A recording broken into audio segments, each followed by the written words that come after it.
ओम शांति।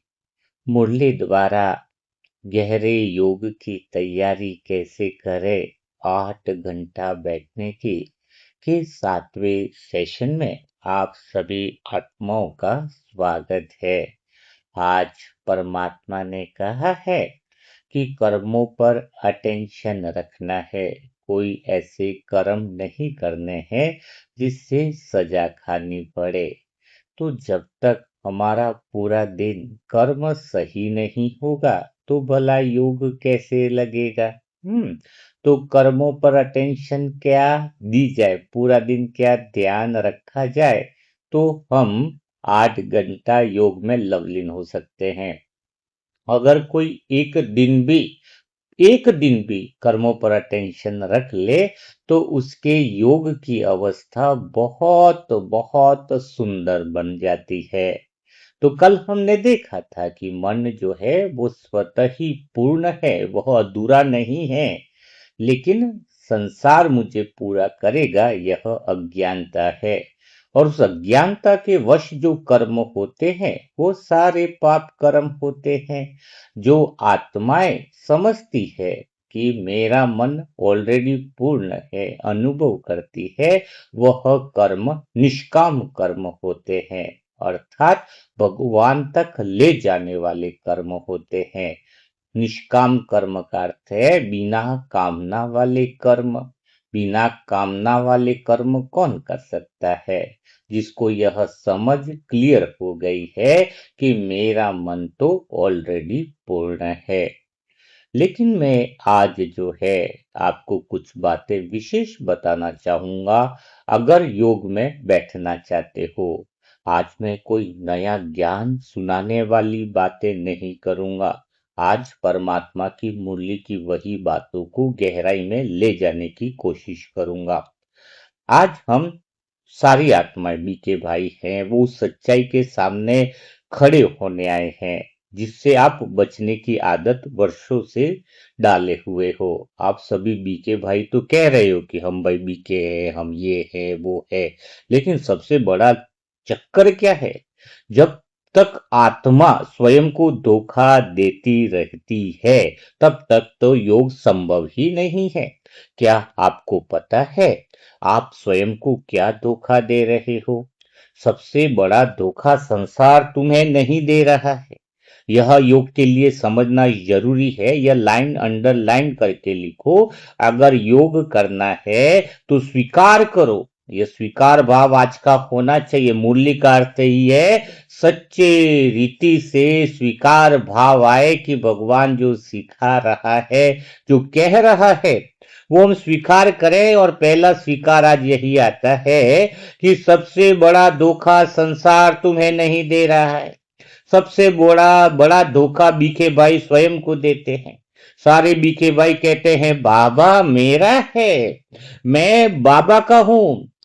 अरे जब कहते हो कि बाबा मेरा है, मैं बाबा का हूं, और यह भी कहते हैं कि सर्व प्राप्तियां हमें हो चुकी हैं, और अगर बोला जाए तो बार बार कहते हैं कि एक बाप दूसरा न कोई। लेकिन आज आज का मुरली जो है, आज का जो समझ है, वो सीधा एक ही लाइन बोलता है, घुमा फिरा के कोई लाइन नहीं है। एक क्षण के लिए अपने दिल पर हाथ रखकर स्वयं पूछो, यदि सब सचमुच अनुभव में आ गया है, अगर तुम कह रहे हो कि एक बाबा दूसरा न कोई, सर्व प्राप्तियां भी हो चुकी है, तो फिर तुम्हारा मन अभी भी संसार में क्या खोज रहा है? पूछो अपने आप को। यही स्वीकार करना है कि मैं दुनिया का सबसे बड़ा धोखेबाज हूं। यह स्वीकार भाव नहीं आएगा तब तक आगे नहीं बढ़ पाएंगे।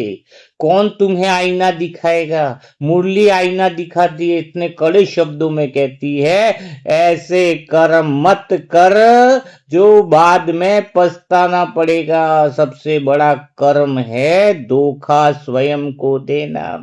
जब कह रहे हो कि भगवान मिल गया, मुझे सब कुछ मिल गया, तो भी फिर मन अभी संसार में तुम्हारा क्या खोज रहा है? यदि परमात्मा मिल गया है तो सम्मान की भूख क्यों है? यदि सर्व प्राप्तियां हो गई है तो प्रशंसा सुनकर अच्छा क्यों लग रहा है तुम्हें? और कोई तुम्हारी थोड़ी सी बुराई कर ले, आलोचना कर ले, तो तुम्हारा मुंह एकदम बदल क्यों जाता है, सूज जाता है एकदम। क्यों लग रही है आलोचना सुनकर, बुरा क्यों लगता है? यदि तुम भरपूर हो, तुम्हारा मन जो है वो ऑलरेडी पूर्ण है, यह समझ मिल गई है, तो किसी के बदलते व्यवहार से तुम्हारे अंदर खालीपन क्यों पैदा हो जाता है? यदि बाबा ही सब कुछ है, अगर बाबा से ही सर्व संबंध है, मन पूर्ण है, यह समझ मिली है, तो प्रैक्टिकल में क्यों नहीं उतरी है? यदि बाबा ही सब कुछ है तो किसी व्यक्ति के दूर हो जाने से मन बेचैन क्यों हो जाता है? क्योंकि ऊपर से बोल रहे हो कि बाबा ही सब कुछ है, अंदर ज्ञान की समझ तुम्हारे अंदर नहीं आई है। इसीलिए सभी बीके भाई भाई बहनों के लिए मैं यह प्रश्न कहना चाह रहा हूं, और यह प्रश्न किसी और के लिए नहीं है, यह प्रश्न मेरे लिए है, यह प्रश्न आपके लिए है, यह प्रश्न हर उस ब्राह्मण आत्मा के लिए है जो वर्षों से ज्ञान सुन रही है, लेकिन अभी भी मन की गहराइयों में संसार से कुछ पाने की आशा छिपा कर बैठी है। अंदर बारीकी से चेक करना होगा। यही वह स्थान है जहां भगवान की मुरली का सबसे बड़ा रहस्य प्रारंभ होता है। आत्मा का गुण स्थिर रहना है। स्थिर रहने का अर्थ क्या है? क्या वह आत्मा स्थिर है जो बहुत कम बोलती है, या फिर वह आत्मा स्थिर है जो हमेशा गंभीर दिखाई देती है? क्या वह आत्मा स्थिर है जो संसार से दूर चली जाए? स्थिरता क्या है? हाँ, स्थिरता का मतलब क्या है? जिसने जीवन के सबसे बड़े भ्रम को तोड़ दिया हो। कौन सा सबसे बड़ा भ्रम है? क्योंकि जब तक आत्मा में स्थिरता न हो, योग लग ही नहीं सकता है, ओनली टाइम वेस्ट है। गहरा योग नहीं लग सकता है जो हम योगी बनना चाह रहे हैं। तो सबसे बड़ी बात क्या है? आत्मा में स्थिरता लानी है। लेकिन आत्मा में स्थिरता क्यों नहीं आ रही है? क्योंकि जीवन का सबसे बड़ा भ्रम अभी भी आत्माएं पाली हुई है। कौन सा भ्रम पाले हुए हैं? यही भ्रम कि मैं अधूरा हूं और संसार मुझे पूरा करेगा। डेली ज्ञान सुन रहे हैं, लेकिन यही मूल अज्ञान जो है वही सारे दुखों की जड़ है, यही हर मोह की जड़ है, यही हर आसक्ति की जड़ है, यही हर बेचैनी की जड़ है। जिस आत्मा को अभी भी मोह है घर से, परिवार से या किसी भी इंसान से, उसको उसकी कमियां कभी नहीं दिखाई दे सकती है। उसको तो हमेशा उसकी हर चीज अच्छी लगेगी, वह बेचैन रहेगी। क्यों बेचैन रहेगी? क्योंकि सत्य कभी उसे दिखाई ही नहीं दे सकता है। और जब तक यह ज्ञान जीवित है कि मेरा मन जो है वो अधूरा है और संसार से पूर्ण होगा, तब तक चाहे आत्मा कितनी भी मुरलियां सुन ले, कितने भी क्लासेस सुन ले, कितने भी कोर्स कर ले, कितनी भी सेवाएं कर ले, भीतर कहीं न कहीं एक अदृश्य भिखारी जीवित रहेगा।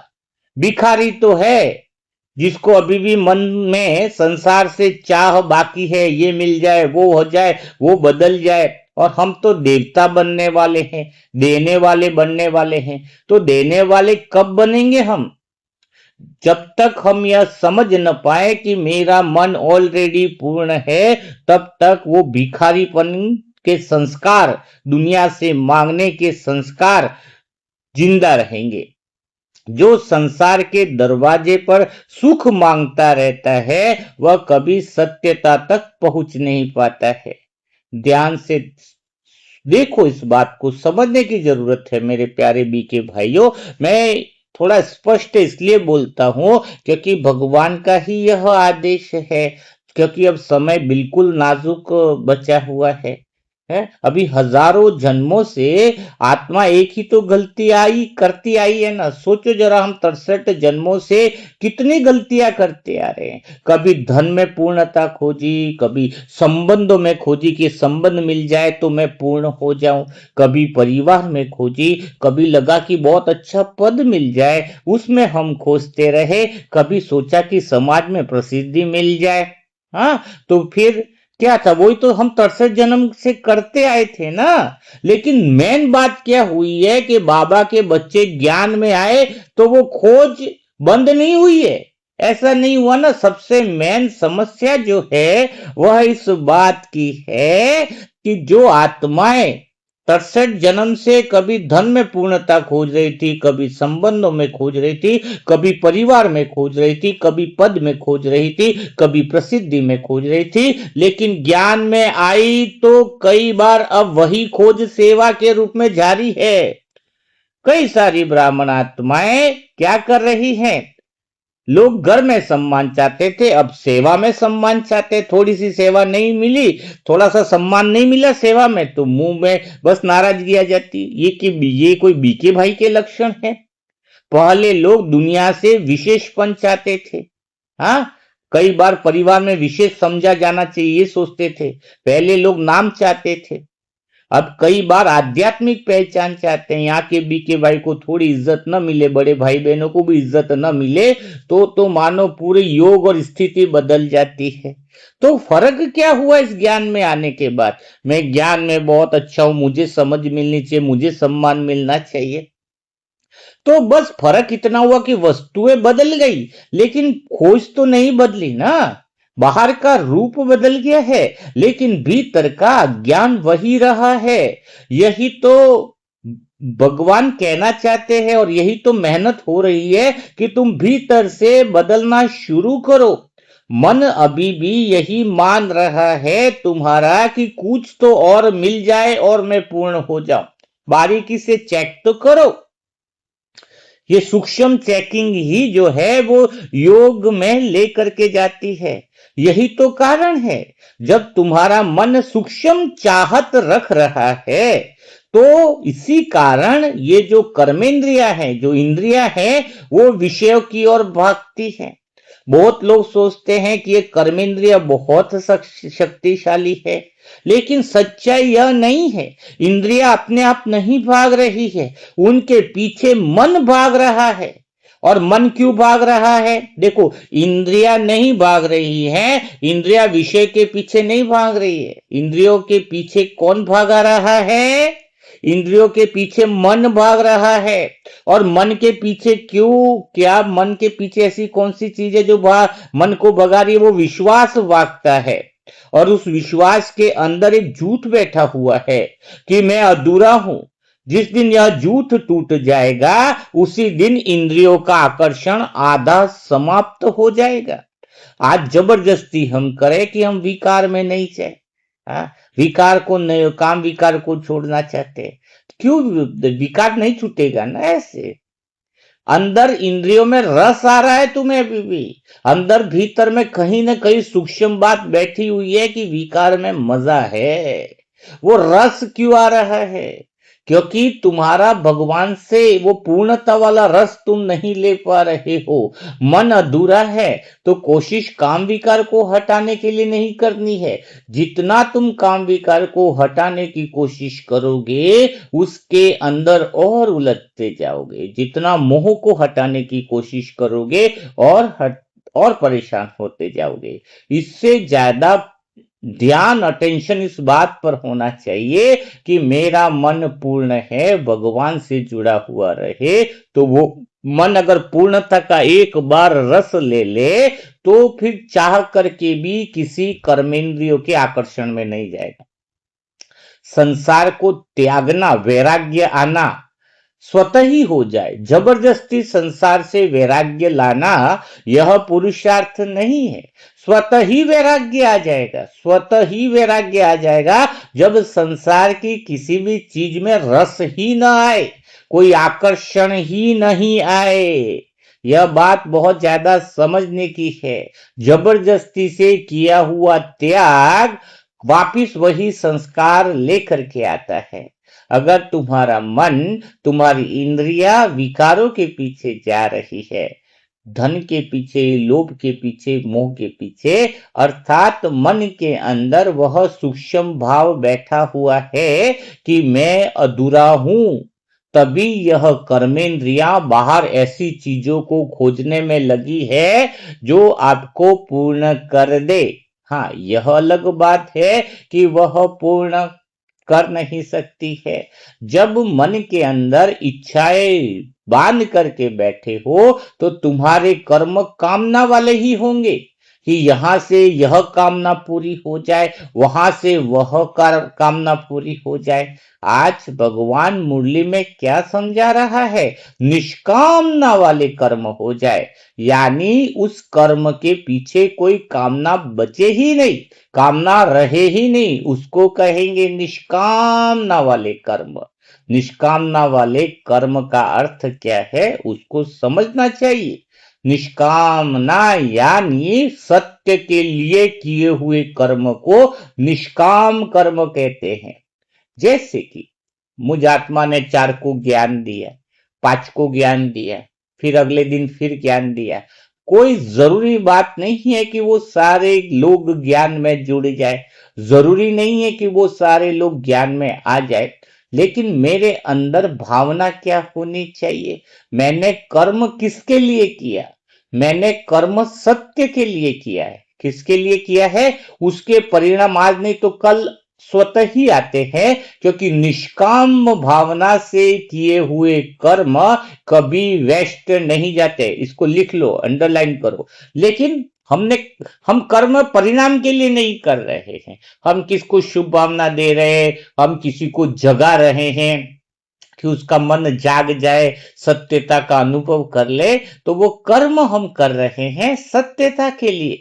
दिन रात हमें नया मिलता है। जो सत्य के लिए काम करता है उसकी यात्रा बड़ी सुंदर होती है। बाहर के लोगों के लिए कुछ नयापन नहीं रहता है। सत्य की यात्रा करने वाली आत्मा के लिए हर दिन नया मिलता है।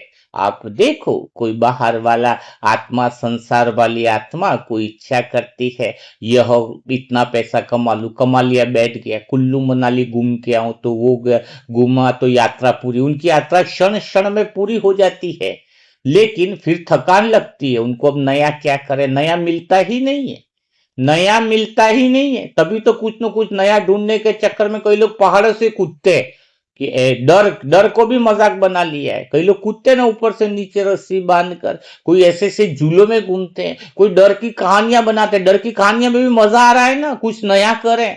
भूत बंगले की पिक्चरें क्यों बना रहा है कोई? भूत की हॉरर में तो क्यों बना रहा है? उसमें तो डर लग रहा है, उसमें क्या मजा है, लेकिन डर में भी कुछ नया दिखे। तो इंसान की हालत बड़ी खराब है, लेकिन जो सत्य की तरफ वो भाग रहा है आत्मा, उसको प्रतिदिन नया मिल जाता है। बैठे बिठाए कुछ न कुछ उसकी यात्रा में नवीनता रहती है। आप देख रहे होंगे कि आपको कुछ नया कुल्लू मनाली या नया एडवेंचर करने की जरूरत नहीं है। जिस दिन से आप मुरली मंथन को सुन रहे होंगे, क्या आप अनुभव नहीं करते कि हर दिन आपको नया मिल रहा है, बैठे बिठाए मिल रहा है? लोग करोड़ों खर्चा कर रहे हैं कुछ नया करने के लिए, कुछ नया एडवेंचर मिले, और तुम्हारे लिए तो भगवान ही हर रोज नया एडवेंचर दे रहा है। हर पल नई बातें खुलती, हर पल नया रहस्य खुलता है। तो जो आत्मा सत्य की यात्रा करते हैं वो सदा फ्रेश रहता है, मन को सदा नया भोजन मिलता है, मन को सदा यात्रा का आनंद मिलता है। बस जरूरत इस बात की है कि तुम्हें चेक करने की कि मेरा मन सत्य की यात्रा में लगा है या कामनाओं की पूर्ति की यात्रा में लगा है। जो निष्काम कर्म करेगा, जिसके अंदर कोई कामना नहीं है, जो कर्म सत्य के लिए करेगा, जैसे अभी कर्म किए कि हमें बुकों को, सत्य ज्ञान को फैलाना है, रिजल्ट कम मिले या ज्यादा मिले, उस परिणाम से हम नहीं बंधे हुए हैं, वो तो परिणाम मिलना ही है। निष्काम कर्म कभी वेस्ट नहीं जाते हैं। 1 रुपया भी लगाया हुआ सफल होता है। तो हम निष्काम कर्म करें, सत्यता के लिए कर्म करें, सत्यता के लिए जिए। जब जीवन सत्यता के लिए जीते हैं तो फिर वह जीवन यादगार बन जाता है। कामना वाला जो है, निष्कामना का अर्थ है कि हम स्वतंत्र जीवन जिए। कौन सा जीवन जीना है? योग का उद्देश्य क्या है? कई सारे बाबा के बच्चे अभी तक 80% बच्चे योग कामनाओं की पूर्ति के लिए ही लगाते हैं। घर में यह हो जाए, उसका यह हो जाए, उसका वह हो जाए, अर्थात खुद तो कैद में फंसे ही हैं, दूसरों को भी कैद में फंसा रहे हैं। कई व्यक्ति सोचते हैं कि मैं सुख में हूं, तो हमें योग का अर्थ यही भगवान सिखा रहे हैं कि सुख से भी मुक्त और दुख से भी मुक्त। सुख भी तो पिंजरा ही है ना। सुख भी क्या है? कोई किसी को पूछे यह सोने का पिंजरा है या लोहे का पिंजरा है, बताओ कौन सा तुम लोगे? कोई बोलेगा मैं सोने का पिंजरा। लेकिन सोने का पिंजरा भी तो बंधन है, लोहे का पिंजरा भी बंधन है। तो यहाँ का सुख भी बंधन में है। हम तो स्वतंत्र हैं, सुख के दुख से पार, असली अतीन्द्रिय सुख के आकर्षण के अंदर है। तो जरा हम अपने आप से पूछे तो सही कि मेरे कर्म का केंद्र क्या है? जो आत्मा खाली पूरा दिन ही यह अनुभव कर ले कि मेरा कर्म निष्कामता वाला है, कामनाओं से परे है, कोई स्वार्थ नहीं, बस कर्म जो है वो सत्य के लिए है। तो जब यह समझ हमारे अंदर आ जाती है तो फिर इंद्रियां भागती नहीं है। सत्य के लिए कर्म करना, यही तो भगवान आज हमें क्या कर रहे हैं? सिखा रहे हैं। तो इसीलिए यह बात मैं रिपीट कर रहा हूं कि इंद्रियां शक्तिशाली नहीं होती है। इंद्रियों के पीछे आपका मन जो भाग रहा है, कामनाओं के पीछे, इसकी वजह से इंद्रियां भागती है। तो मन के पीछे इस झूठ में विश्वास जो बैठा हुआ है, उसको हटाना जरूरी है कि मैं अधूरा हूं। जिस दिन यह झूठ टूट जाएगा, उस दिन घंटों घंटों योग में बैठना आसान हो जाएगा। हाँ, उसी दिन इंद्रियों का आकर्षण समाप्त हो जाएगा। आकर्षण वही होता है जहां कमी महसूस होती है। जिसको लगता है कि मेरे पास कुछ नहीं है, वही तो संसार में भागेगा, उसकी इंद्रियां ही तो भागेगी। हाँ, तो जिसको अपने घर में खजाना मिल गया हो, वह सड़क पर सिक्के नहीं खोजता है। जिसे हीरा मिल गया हो, वह भला कांच के टुकड़ों के पीछे नहीं भागता है। जिसे परमात्मा का अनुभव हो गया हो, जिसे भगवान का अनुभव हो गया हो, वह संसार से सुख मांगना बंद कर देता है। तो यह बात तो जरा सोचो ना, अपने आप से पूछो मेरे प्यारे बीके भाइयों। अगर तुम्हें वास्तव में मेरा बाबा कहते हो मिल गया है, तो तुम क्या ढूंढ रहे हो? आंखों का काम क्या है? आंखों का काम तो देखना है, लेकिन हमारी आंखें केवल देखती नहीं है। इस अभी भी बीके भाइयों को यह प्रश्न अपने आप से पूछना चाहिए, वे खोजती भी है। और यही तो समस्या है, हम व्यक्ति को नहीं देखते हैं, हम उससे कुछ मिलने वाला है उसको कुछ खोजते हैं। हम परिस्थिति को नहीं देखते हैं, हम उससे क्या लाभ मिलने वाला वह खोजते हैं। हम संबंध को नहीं देखते हैं, हम उससे भावनात्मक सुरक्षा खोजते हैं कि अगर ये मेरे साथ रहा तो मेरी सुरक्षा बनी रहेगी। हम सेवा को नहीं देखते हैं, हम उससे मिलने वाली पहचान खोजते हैं, यह सेवा मैंने करी तो मेरी पूरे बीके भाइयों में नाम हो जाएगा। हम संसार को नहीं देखते हैं, हम उसमें भी पूर्णता को खोजते हैं कि यहाँ पे यह मिल जाएगा तो संसार से मैं पूरा हो जाऊंगा। और यही तो मोह है। मोह का अर्थ प्रेम नहीं है, मोह का अर्थ है अपनी वास्तविकता को खो देना। यह लाइन मुझे बहुत गहरी लगी थी बाबा की एक अव्यक्त वाणी से, कि मोह का अर्थ है अपने सत्यता को खो देना, अपनी वास्तविकता को खो देना। मोह का अर्थ है वस्तु को वैसा न देखना जैसी वह है, बल्कि वैसा देखना जैसा हमारा मन उसे देखना चाहता है। मोह वाला व्यक्ति सत्यता से दूर रहता है, इसलिए मोह स्पष्टता को नष्ट कर देता है। यह योग के लिए बहुत ज्यादा जरूरी है कि हम हमारा मन सत्यता में रहे, मोह में नहीं रहे। जिस व्यक्ति से मोह होता है, उसकी गलतियां दिखाई नहीं देती है। जिस वस्तु से मोह होता है, उसके दोष हमें दिखाई नहीं देते हैं। जिस पद से मोह होता है, उसकी कीमत दिखाई नहीं देती है। एक बात गहरी इसको समझनी चाहिए, मोह जो है वो बुद्धि की आंखों पर पर्दा डाल देता है। मेरा पति, मेरे बच्चे, मेरा ये, मेरा वो, मेरा घर। हाँ, तो इस बात को गहराई से देखो। भगवान को देखना चाहते हो तो मोह का पर्दा हटना जरूरी है। मोह बुद्धि की आंखों पर पर्दा डाल देता है, और जब बुद्धि पर पर्दा पड़ जाता है, तब आत्मा निर्णय नहीं लेती है, उसकी इच्छाएं निर्णय लेने लगती हैं। फिर बुद्धि निर्णय नहीं लगती है। इस बात को गहराई से समझना चाहिए। जो आत्मा मोह के पर्दे के अंदर है, उसकी निर्णय इच्छाएं लेती है, इच्छाओं के अनुसार निर्णय होते हैं। हाँ, फिर मनुष्य सोचता है कि वह स्वतंत्र है, जबकि वास्तव में वह अपनी इच्छाओं का कैदी बन चुका होता है। तो आज यह बात बहुत कड़वी है, लेकिन आवश्यक है। सच्चाई सामने रखनी पड़ेगी। सच्चाई रखनी पड़ेगी या नहीं, बताओ जरा। तो कई बार हम कहते हैं कि हमें संसार से कुछ नहीं चाहिए, हमें तो भगवान मिल गया, सब कुछ मिल गया। हर बाबा के बच्चों का एक ही रट लगा रहता है, हमें तो बाबा मिल गया, अब कुछ पाने की तमन्ना नहीं। लेकिन वास्तव में तुम अंदर से देखो तो संसार के लिए ज्यादा भाग रहे हो। यदि कोई आपको महत्व न दे तो दुख होता है।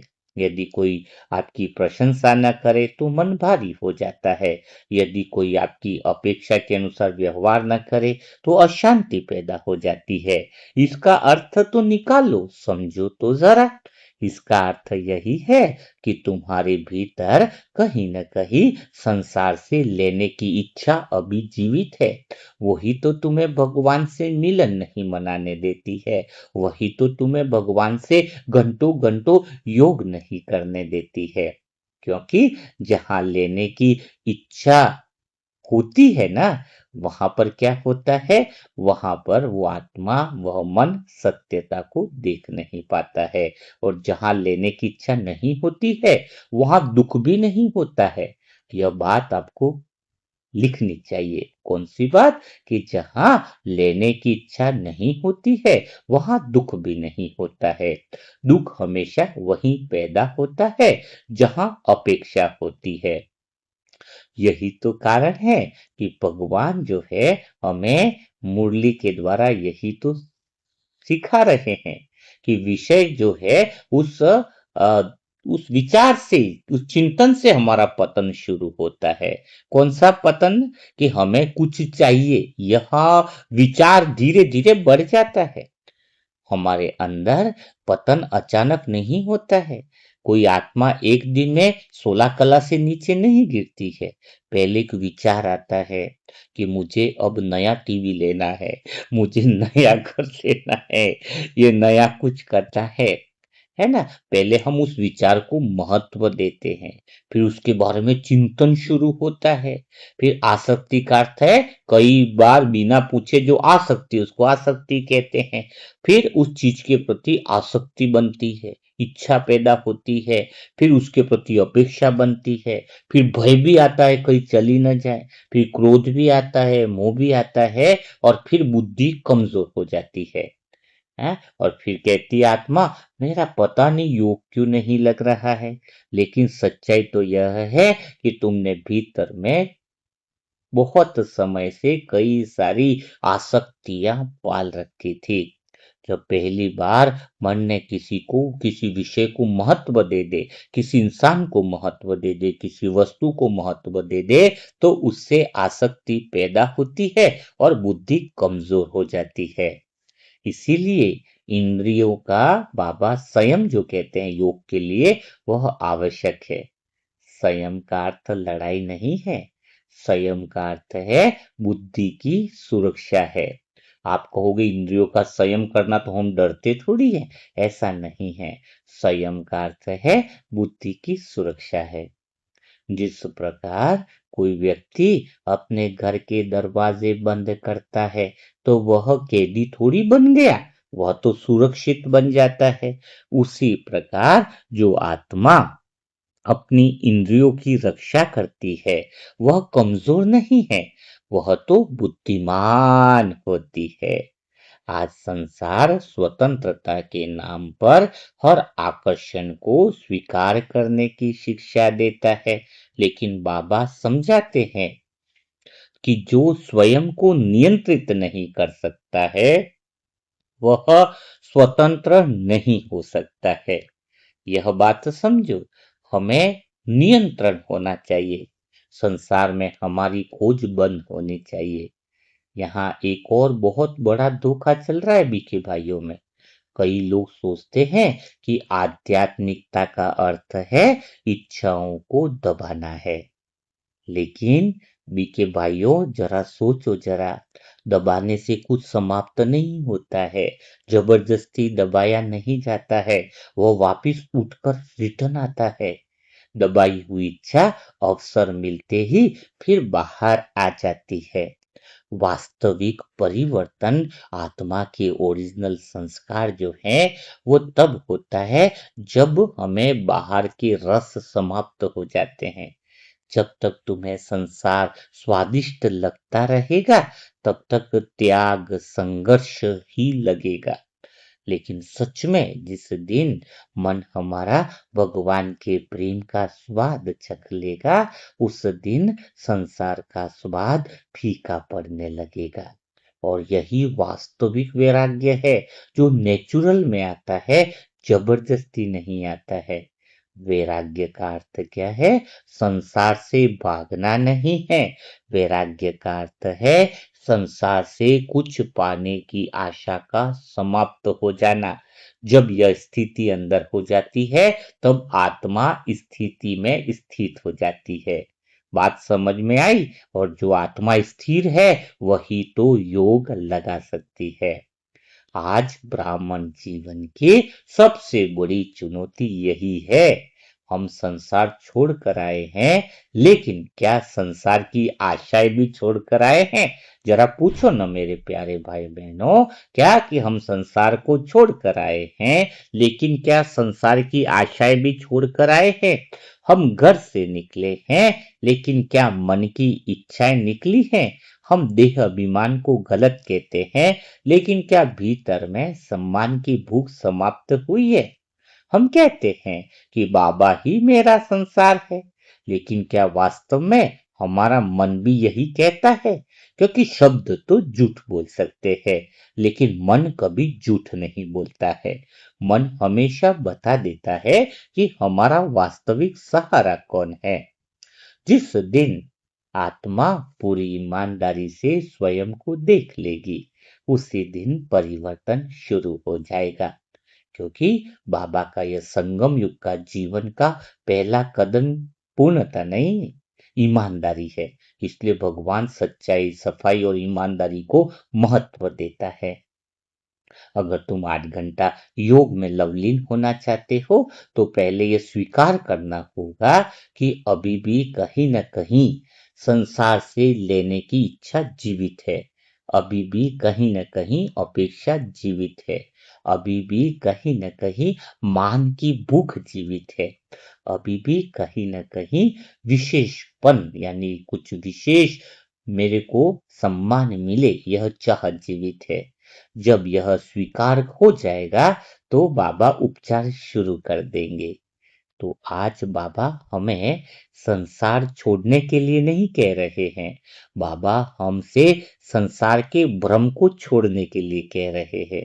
और संसार का सबसे बड़ा भ्रम यही है कि वहां कुछ ऐसा है जो आत्मा को पूर्ण कर देगा।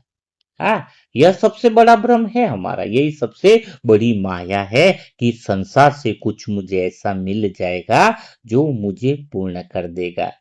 लेकिन इतने जन्म तक हम भटक रहे, लेकिन क्या हम पूर्ण हुए? तो सत्य क्या है?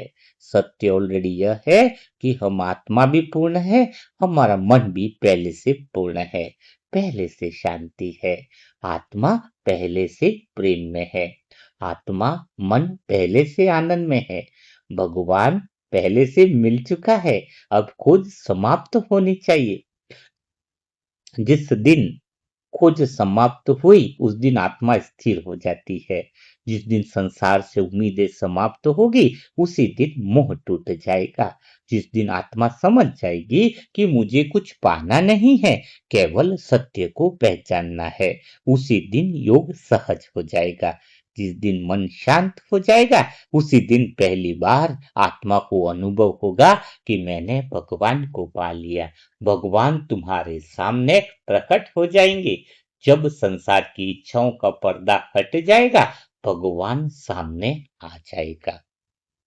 पर अभी सबसे बड़ा प्रश्न उत्पन्न होता है, प्यार तो बहुत कर लिया आप आत्माओं को, समझ में आया, लेकिन अब सबसे बड़ी बात क्या हो रही है? सबसे बड़ी बात तो यह हो रही है कि जब तुम्हें इतना ज्ञान मिल चुका है, बाबा मिल चुका है, सर्व प्राप्तियां हो चुकी हैं, आत्मा स्थित प्रज्ञ जीवन यानी आत्मा को स्थिर रहना है, यह बात भी तुम्हें क्लियर हो चुकी है, तो फिर पुरुषार्थ में दिक्कत क्या आ रही है? हाँ, यही तो सबसे बड़ी बात है, यही तो समझने की बात है। इसीलिए आज भगवान तुमसे कह रहे हैं, बड़ी प्यार से कह रहे हैं, क्या कह रहे हैं पता है? हाँ, कि तुम्हें जब इतनी सारी चीजों का ज्ञान और समझ, देखो मन है ना, दुनिया वालों का मन किधर भी लग रहा है तो चलेगा। क्यों? क्योंकि उनको सत्य का ज्ञान नहीं है। और जब तुम्हें सत्य का ज्ञान हो गया है, राइट क्या है रोंग क्या है ये समझ मिलने के बाद भी तुम्हारा मन तुम सही जगह नहीं लगा रहे हो, तो सोचो जरा कि आपकी हालत क्या होने वाली है। क्योंकि समय बड़ा नाजुक बचा है, लास्ट से लास्ट बचा है। अगर तुम्हें भगवान मिल गया है, अगर तुम्हें सर्व प्राप्तियां हो चुकी है, सही ज्ञान मिल गया है, फिर बार बार पुरुषार्थ तीव्र करने की बात भगवान क्यों कह रहे? बाबा बार बार क्यों कह रहे हैं कि समय को पहचानो? बाबा बार बार क्यों कह रहे हैं कि अब डिले पुरुषार्थ का समय जो है वो समाप्त हो चुका है? इसका कारण पता है, बहुत गहरा है, बहुत गहरा है। क्योंकि विश्व परिवर्तन केवल बाहर नहीं होता है, विश्व परिवर्तन पहले चेतना में होता है। आज पूरी दुनिया की सबसे बड़ी समस्या क्या है? जब तुमको ज्ञान मिल गया है कि तुम पूर्ण हो, ऑलरेडी शांत स्वरूप हो, आनंद स्वरूप हो, तो उसको प्रैक्टिकल अप्लाई क्यों नहीं कर रहे हो? बाबा का यही प्रश्न आ रहा है। बाबा कितनी मेहनत कर रहा है आप लोगों के पीछे। तो समझ में आ रहा है कुछ कि विश्व परिवर्तन केवल बाहर नहीं होता है, पहले अंदर होता है। आज पूरी दुनिया की सबसे बड़ी समस्या क्या मानते हो? तुम मानते हो युद्ध सबसे बड़ी समस्या है, अमेरिका ईरान का हो रहा है, या राजनीति है? नहीं, सबसे बड़ी समस्या युद्ध भी नहीं है, राजनीति भी नहीं है, अर्थव्यवस्था भी नहीं है। पूरी दुनिया की सबसे बड़ी समस्या यही अज्ञान है जिसकी हमने अभी बात करी है। हर व्यक्ति यह मानकर जी रहा है कि मैं अधूरा हूं और संसार मुझे पूरा करेगा। यही अज्ञान जो है अब व्यक्तिगत नहीं रहा, इसलिए बहुत बड़ी लड़ाई सामने खड़ी है, बहुत बड़ी लड़ाई का ये समझो तैयारियां हो चुकी है। क्योंकि यह पूरी मानवता की चेतना बन चुका है। हर एक इंसान अपने आप को अधूरा मान रहा है। अब देश भी अपने आप को अधूरा मान रहा है कि मेरे पास परमाणु बम नहीं है, मेरे पास भी यह बम होने चाहिए, मेरे पास भी यह होना चाहिए। तो सोचो जरा, तुम अभी तक सोए रहेंगे तो कितनी बड़ी समस्या आने वाली है। अभी जागने का समय आ चुका है, और यही अज्ञान जो है वो पूरी मानवता के लिए खतरा बन चुका है। यही तो कारण है कि विज्ञान तो बढ़ता जा रहा है, संसार में साधन बढ़ते जा रहे हैं, लेकिन शांति घटती जा रही है। सोचो जरा, आज हर एक इंसान की शांति का स्तर हर दिन घटता जा रहा है। साधन बढ़ते जा रहे हैं लेकिन संतोष समाप्त होता जा रहा है। जानकारियां बढ़ती जा रही हैं, इतनी यूट्यूब पे जानकारियां हैं लेकिन उसको सुनने के बाद और बुद्धि कमजोर होती जा रही है। दुनिया के पास सब कुछ है लेकिन भीतर में खालीपन है। यही तमो प्रधानता है। यही वह बीमारी है जिसे कोई दुनिया वाले, कोई सरकार ठीक नहीं कर सकती। यह वह बीमारी है जिसे कोई वैज्ञानिक ठीक नहीं कर सकता, कोई मशीन ठीक नहीं कर सकती है। यही कारण है कि स्वयं भगवान को इस धरती पर आना पड़ा, क्योंकि जो हमारे मन की अधूरेपन की जो बीमारी है, जो भ्रम हमारा बनाया हुआ है, इस भ्रम को संसार की कोई मशीन हमें ठीक नहीं कर पाती थी। इसलिए मैं आज आप सबसे यह बात कह रहा हूं, जागो मेरे प्यारे भाई बहनों, बहुत समय ना के बराबर है। दुनिया का पतन उतना खतरनाक नहीं है। ये दुनिया में ये बुरा हो रहा, वो हो रहा, वो उतना खतरनाक नहीं है जितना ब्राह्मण आत्माओं का सो जाना खतरनाक है। क्योंकि संसार से तो उम्मीद ही नहीं है कि वो कुछ कर पाएंगे, उनको तो ज्ञान ही नहीं है, उनको तो समझ ही नहीं है। लेकिन जिन आत्माओं को स्वयं भगवान ने जगाया है, यदि तुम भी अपने लक्ष्य को भूल जाओगे तो फिर परिवर्तन कौन करेगा? आज भगवान के दिल का सबसे बड़ा दर्द यही है कि बच्चे ज्ञान सुन रहे हैं, इतने समय से ज्ञान 80-85 साल से ऊपर हो गए, ज्ञान को सुन रहे हैं लेकिन ज्ञान को जी नहीं रहे। बच्चे योग की बात कर रहे हैं लेकिन मन अभी भी संसार में कुछ खोज रहा है। बच्चे विश्व परिवर्तन की बात कर रहे हैं लेकिन छोटी छोटी बातों में दुखी हो जाते हैं। बच्चे कहते हैं प्यार से, एक बाप दूसरा न कोई, लेकिन किसी व्यक्ति के व्यवहार से हिल जाते हो। हाँ? बच्चे कहते हैं सर्व प्राप्ति है लेकिन मन अभी भी प्रशंसा खोज रहा है। यही कारण है कि बाबा बार बार झकझोर रहे हैं, क्योंकि समय किसी का इंतजार नहीं करता है। यह समय बड़ा खतरनाक है 2026 का। आज भी मैं आपको इशारा दे रहा हूं, क्योंकि तुम अपना रोल नहीं निभा रहे हो तो कितनी बड़ा सजा के हम भागीदार होंगे। सोचो, यदि एक डॉक्टर ऑपरेशन थिएटर में खड़ा हो और मरीज की जान बचाने के बजाय मोबाइल देखने लगे तो क्या होगा? सोचो जरा। यदि एक सैनिक युद्ध भूमि में खड़ा हो और अपनी निजी समस्या में उलझ जाए तो क्या होगा? यदि एक पायलट जो है वो उड़ान के समय सो जाए तो क्या होगा? उसी प्रकार यदि विश्व परिवर्तन की आप निमित्त बनी आत्माएं हो, अगर अपनी जिम्मेदारी भूल गए तो पूरी मानवता की सहायता कौन करेगा? बाबा ने आप सभी आत्माओं को अपना उद्धार करने के लिए नहीं चुना है। बाबा ने आपको युग परिवर्तन के लिए चुना है। करोड़ों आत्माओं में से आपको चुना है। यह कोई छोटी बात नहीं है। लेकिन समस्या यह है कि हम अपनी शक्ति भूल गए हैं, हम अपने भाग्य को भूल जाते हैं, हम अपने संगम युग के फरिश्तापन के, ब्राह्मण के अपने रोल को भूल जाते हैं। आज भी बहुत सी आत्माएं सोच रही हैं कि अभी समय है, अभी थोड़ा संसार भी देख लेते हैं, अभी थोड़ा आराम भी कर लेते हैं, अभी थोड़ा मन की भी सुन लेते हैं, अभी थोड़ा देह अभिमान भी चलने देते हैं। लेकिन ध्यान रखना, इतिहास गवाह है, अब समय कभी घोषणा करके नहीं बदलता। अभी तो स्थिति ऐसी हुई है कि वो युद्ध का रूप ले ही चुकी है। समय धीरे धीरे संकेत देता है, फिर अचानक परिणाम सामने आ जाते हैं। इसलिए समझदार बुद्धिमान आत्मा परिणाम आने का इंतजार नहीं करती है, संकेतों को समझ लेती है, और बाबा इसी समझदारी को विकसित करना चाह रहे हैं। एक बात और ध्यान से सुन लो मेरे प्यारे भाई बहनों, आने वाले समय में सबसे बड़ी परीक्षा धन की नहीं होगी, सबसे बड़ी परीक्षा शरीर की भी नहीं होगी, सबसे बड़ी परीक्षा स्थिति की होगी। आप अपनी स्थिति स्थिर कर पा रहे हो? कई इच्छाओं के चक्कर में बुद्धि कमजोर तो नहीं हो रही है? एक बात हमेशा ध्यान रखना, आत्मा अमर है, परिस्थिति अमर नहीं है। यही सबसे बड़ा रहस्य है। हम बार बार कहते हैं आत्मा विनाशी है, बिल्कुल सही है, लेकिन प्रश्न यह है कि आपकी स्थिति कैसी है? यदि स्थिति डर में है, यदि स्थिति में डर का अनुभव हो रहा है, अगर आपकी स्थिति मोह में है तो आत्मा मोह का अनुभव करेगी। यदि स्थिति देह अभिमान में है तो आत्मा दुख का अनुभव करेगी। यदि स्थिति बाबा में है तो आत्मा हर परिस्थिति में सुरक्षित रहेगी। एक बार जो आत्मा अपनी स्थिति को संभाल ले, वो परिवार को भी संभाल लेती है, देश को संभाल लेती है, विश्व को संभाल लेती है। आत्मा के अंदर ये ज्ञान होना चाहिए, पति को ठीक करूं, भाई को ठीक करूं, उसको ठीक करूं, नहीं नहीं नहीं, एक ही लक्ष्य होना चाहिए, मैं अपनी स्थिति को ठीक करूं। जो अपनी स्थिति को ठीक कर लेता है, जो अपने मन के साथ रिश्ते सुधार लेता है, उसके सभी रिश्ते, सभी सवालों के जवाब स्वतः ही आने लगते हैं। इसीलिए तो भगवान बार बार स्थिति पर जोर देता है, परिस्थिति पर नहीं। और जिसकी स्थिति श्रेष्ठ होगी वही योगी बन सकता है, वह स्वतः ही योगी बनेगा, वह निरंतर योगी बनेगा।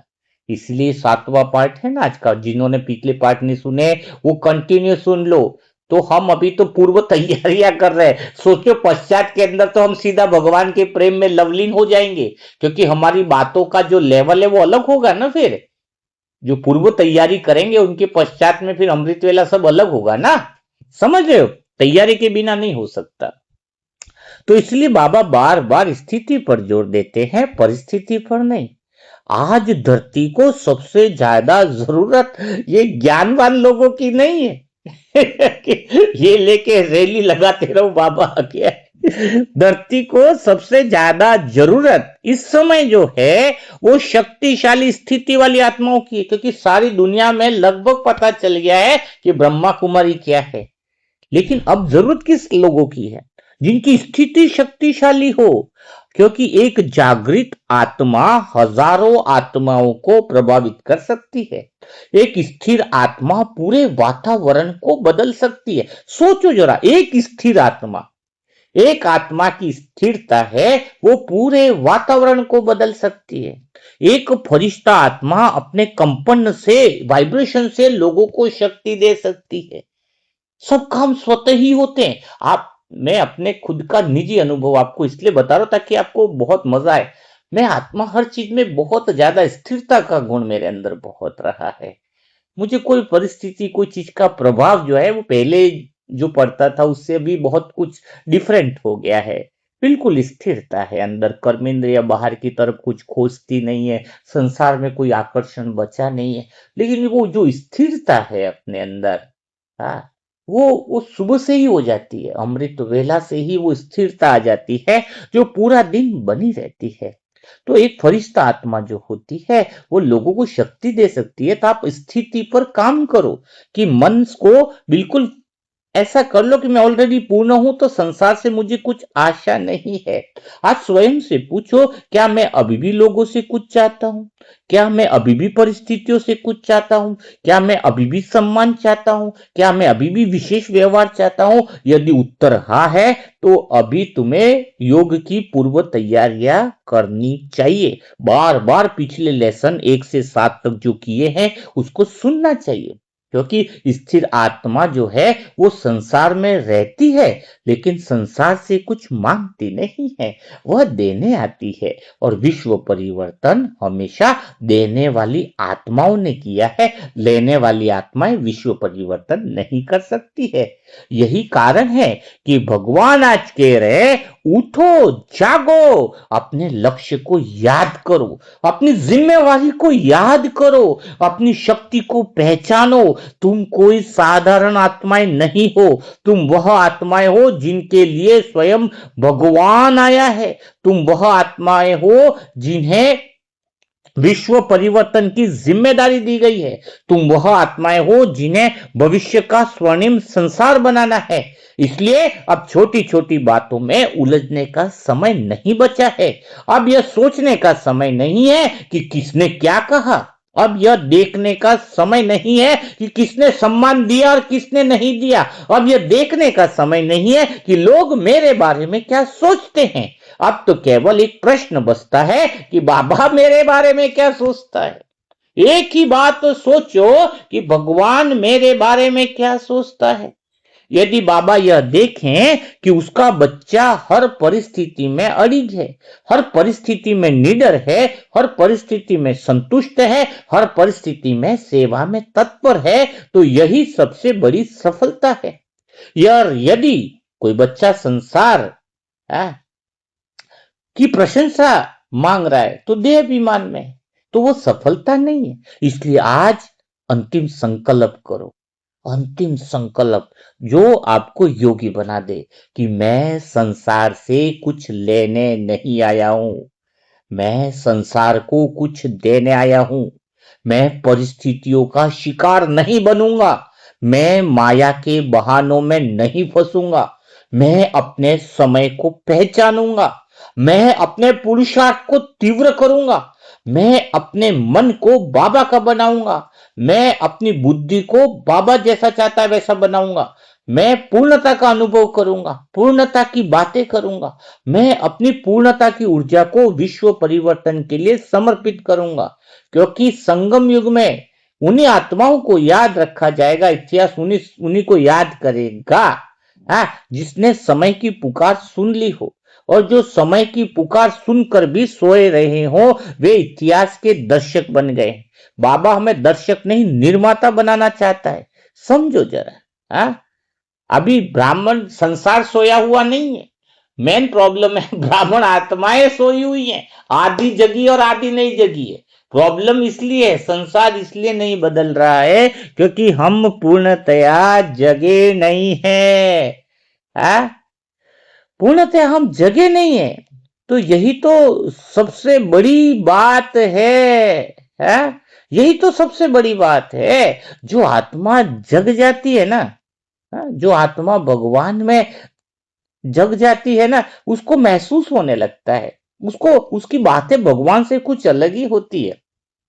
वो भगवान से क्या बातें करेगा, भगवान से ये बातें नहीं करेगा, ये कर दो वो कर दो, ये तो बहुत दूर की बातें हो गई ना। जब आप अपनी स्थिति को संभालो तो परिस्थितियां तो कोई आएंगी ही नहीं। सोचो जरा, तुम इच्छाएं कर रहे हो तो परिस्थितियों से भगवान कब तक तुम्हें बचाएगा? तुम निष्काम कर्म की जगह कामना वाले कर्म कर रहे हो तो कब तक मिलेगा? कुछ भी नहीं। मैं आपको अपने दिल की बात बताऊं कि जब मुझे पूर्णता का अनुभव हुआ कि मेरा मन ऑलरेडी पूर्ण है, तो मानो ऐसा लगा कि मुझे कुछ चाहिए नहीं, मेरा भाग्य मेरे हाथ में है, पूरा आसमान सारा ब्रह्मांड मेरी मुट्ठी में, ऐसा अनुभव मुझे होता है। आपके अंदर दो बटने हैं, कौन सी बटन दबाओगे? एक तो है भगवान की बटन और एक है तुम्हारे नाम की बटन। तुम्हारा नाम है मुकेश, तो बाय चांस तुम मुकेश नाम की बटन दबाओगे या भगवान की अगर मुकेश नाम की बटन दबाओगे तो सारी वो प्रोग्रामिंग शुरू हो जाएगी, शरीर की फाइल खुल जाएगी। मुझे ये करना है, मुझे वो करना है, ऐसा होना चाहिए वैसा होना चाहिए, जो अपूर्णता की है। और भगवान की बटन दबा दी। सुबह हम क्या करते हैं, अमृत वेला यानी भगवान की बटन दबाना कि मैं परमात्मा तेरा हूं, मुझसे बातें कैसी होनी चाहिए? सुबह सुबह ये बातें हो कि बहुत जन्मों तक मैं संसार की गलियों में भटकता रहा, कभी सम्मान में सुख खोजा बाबा, कभी रिश्तों में अपनापन खोजा, कभी नाम में खुशी खोजी, कभी उपलब्धियों में स्वयं को ढूंढती रही, लेकिन जितना पाया उतना ही भीतर का खालीपन बाबा बढ़ता गया। फिर बस तेरी याद में मैं आत्मा बैठी तो पहली बार स्वयं से मुलाकात हुई, तब समझ में आया बाबा कि मैं आत्मा कभी अधूरी थी ही नहीं, मैं तो बस तुझसे दूर होकर स्वयं को भूल गई थी। अंदर बातें ऐसी होनी चाहिए। बातों का तरीका, योग के पूर्व तैयारी का अर्थ क्या है कि बाबा अब समझ में आ गया है कि मोह किसी व्यक्ति से नहीं था, मोह तो उन उम्मीदों से था जो मैंने लोगों से लगा रखा था। दुख किसी के जाने से नहीं हुआ, दुख कोई चला जाए उससे थोड़ी जाता है। दुख तो मेरी उन अपेक्षाओं के टूटने से होता है जो उससे जुड़ी हुई रहती है। आज बाबा तेरी गोद में बैठकर सब हिसाब साफ दिखाई देता है कि संसार ने कभी मुझे दुख नहीं दिया, मेरे भ्रम ने मुझे रुलाया है। आपको थोड़ी सी बातों की तैयारियां करवा रहा हूं कि मैं आत्मा कैसे बाबा के सामने बातें करती हूँ। वो ज्ञान युक्त बात हो, वो समझ वाली बातें हो, वो बात हो जिसमें मन को राजी किया जाए। आज बाबा तेरे सामने बैठकर दिल एक ही बात कहता है, अब कहीं और जाने की ताकत भी नहीं बची है मेरे अंदर। बहुत दुनिया के दरवाजे खटखटाए, बहुत दुनिया के चेहरों को अपना समझा, लेकिन हर रास्ता घुमा कर फिर तेरे पास ही ले आया है। अब इस थके हुए मन को कहीं और नहीं भटकना है बाबा, तेरी याद में ही मेरा घर है और तेरी गोद ही मेरी मंजिल है। क्योंकि जब तक बाबा संसार को पकड़ कर रखा, तब तक डर भी साथ में चलता रहा। कुछ खोने का डर आया, कुछ छूटने का डर आया, कुछ न मिलने का डर आया, कुछ बिखर जाने का डर आया। लेकिन हे प्यारे बाबा, मेरे मन के मीत, जिस दिन तेरा हाथ पकड़ा, उस दिन समझ में आया कि निडरता क्या होती है। जो भगवान को पा लेता है, फिर वह कुछ भी खोने का डर नहीं रहता है। है? कभी खोने का डर नहीं रहता है। कल जब इस दुनिया का पर्दा गिरने लगेगा, जब देह का अहंकार टूटने लगेगा, जब रिश्तों की पकड़ ढीली लगेगी, जब धन और पद पीछे छूटने लगेगा, तब कोई भी सहारा साथ नहीं आएगा। बस बाबा, बाबा और बाबा ही काम आएगा। एक ही सहारा। हाँ। और सच कहें तो मुझे अब सत्युग का राज्य नहीं चाहिए बाबा, मुझे पहले तेरी याद का राज्य चाहिए। मुझे पहले ऐसा दिल चाहिए जिसमें तेरे अलावा कोई न बसता हो। मुझे ऐसी बुद्धि चाहिए जो हर हाल में तुझसे जुड़ी रहे। मुझे ऐसा प्रेम चाहिए जो परिस्थिति देखकर कम न हो, और मुझे ऐसी स्थिति चाहिए कि जब तू देखे तो मुस्कुरा कर कर कहे कि बच्चा तो सचमुच बहुत प्यारा है। बाबा, बहुत समय व्यस्त गवा दिया मैंने, कभी लोगों को बदलने में, कभी परिस्थितियों को बदलने में, कभी भाग्य को दोष दिया, कभी दूसरों को दोष दिया। लेकिन आज ज्ञान की रोशनी में स्वयं को देखा तो पता चला समस्या बाहर नहीं थी, मुझे संसार नहीं बदलना था, मुझे स्वयं को बाबा के प्रेम में बदलना था। आज इन सारी बातों को सुनकर अगर मेरी आंखों में आंसू है बाबा, तो यह दुख के आंसू नहीं है। हाँ, यह तो उस आत्मा के आंसू है जिसने बहुत देर से अपने घर को पहचाना है। यह उस यात्रा के आंसू है जो लंबी भटकन के बाद मंजिल तक पहुंचा है। यह तो उस प्यारे बच्चे के आंसू है जिसे समझ आ गया है कि मैं अधूरा नहीं हूँ। अब दिल कहीं और जाना नहीं चाहता, बस तेरी याद में खो जाना चाहता है। बस यह अंतिम इच्छा भी केवल इतनी है कि अब यह जीवन की कहानी पूरी हो जाए। अब इस अंतिम सांस इस शरीर को छोड़ने लगे, जब दुनिया की हर आवाज धीरे धीरे मौन होने लगे, तब मेरे मन में कोई व्यक्ति न याद आए, मेरे मन में संसार याद न आए, मेरे मन में कोई इच्छा बाकी न रहो, कोई इच्छा नहीं होनी चाहिए, सिर्फ तेरा नाम गूंजता रहे, मैं मुस्कुराते रहूं और तेरी गोद में ले लौट जाऊं। यह हमारी स्थिति होनी चाहिए, यही अंतिम इच्छा होनी चाहिए कि बाबा इस जीवन की कहानी पूरी हो, जब इस अंतिम सांस इस शरीर को छोड़ने लगे, जब दुनिया की हर आवाज धीरे धीरे मौन होने लगे, तब मेरे मन में कोई व्यक्ति न हो, कोई वस्तु न हो, कोई इच्छा न हो, सिर्फ तेरा नाम गूंजता रहे, मेरा बाबा, मेरा बाबा, मेरा बाबा। और मैं इस मुस्कुराते हुए तेरी गोद में लौट चलूं, तेरी गोद में समा जाऊं और दिल से कहे, आवाज आए मन से कि पाना था सो पा लिया, अब कुछ पाने की तमन्ना नहीं। बाबा, सच कहूं, मैंने दुनिया के मेले बोए बहुत चेहरे देखे हैं। हर चेहरा कुछ समय अच्छा लगा, फिर बदल गया। हर रिश्ता कुछ दूर साथ चला, फिर कहीं छूट गया। हर सहारा एक दिन कमजोर पड़ गया बाबा। लेकिन तू ऐसा साथी निकला है जो जन्मों से साथ था। मैं ही तुझे भूलकर भटकती रही, तू तो हर मोड़ पर मेरा इंतजार करता रहा। ऐसा भगवान जो हमसे इतना प्यार करता है, उसे दिल की वो बातें करे। कुछ संसार के बारे में सोचना बाकी नहीं रहा, तो सोचू किस बात का। जब भी संसार ने ठुकराया, मैं टूट गया। जब भी किसी ने अपमान किया, मैं आत्मा रो पड़ी। जब भी मेरी उम्मीद टूटी, मैं आत्मा बिखेर गई, बिल्कुल बिखर गई। लेकिन आज समझ में आया कि दुख लोगों ने नहीं दिया। दुख इसलिए हुआ क्योंकि मैंने अपना खजाना गलत जगह रख दिया था। जिस दिन दिल तेरे हवाले किया बाबा, उसी दिन टूटने का डर भी चला गया।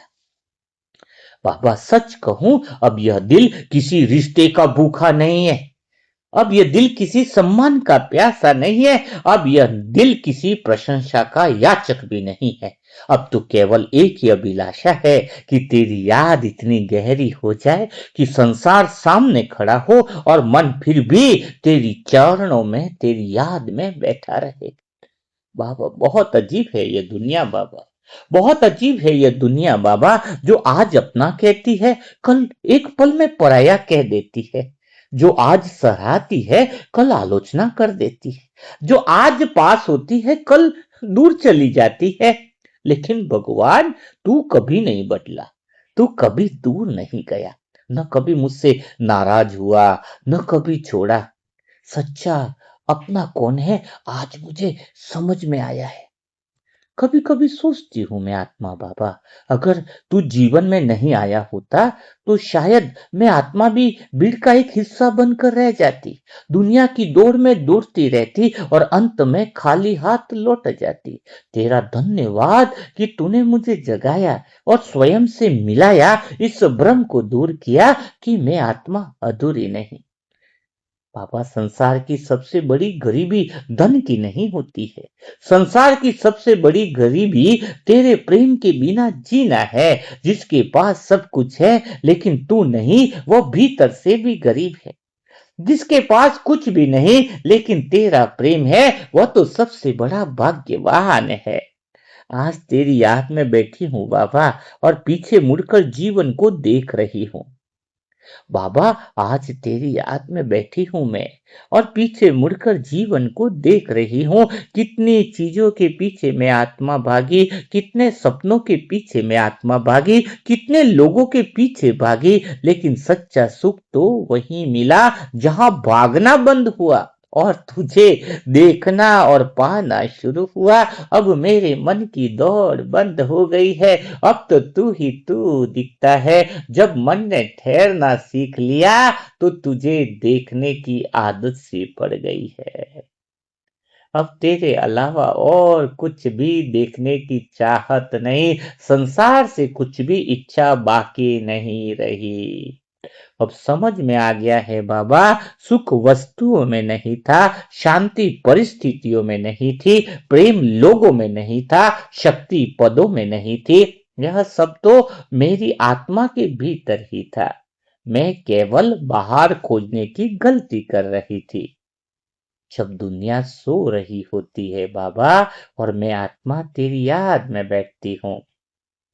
जब दुनिया सो रही होती है बाबा, और मैं तेरी याद में बैठती हूँ, तो लगता ऐसा है जैसे समय रुक गया हो, जैसे सारी चिंताएं कहीं खो गई हो, जैसे जैसे कि आत्मा अपने असली घर पहुंच गई हो। ऐसे क्षणों में समझ में आता है कि परमात्म प्रेम से बड़ा कोई सुख नहीं है। भगवान, तेरे प्रेम में जो सुख है वो तो कहीं मिल भी नहीं सकता है।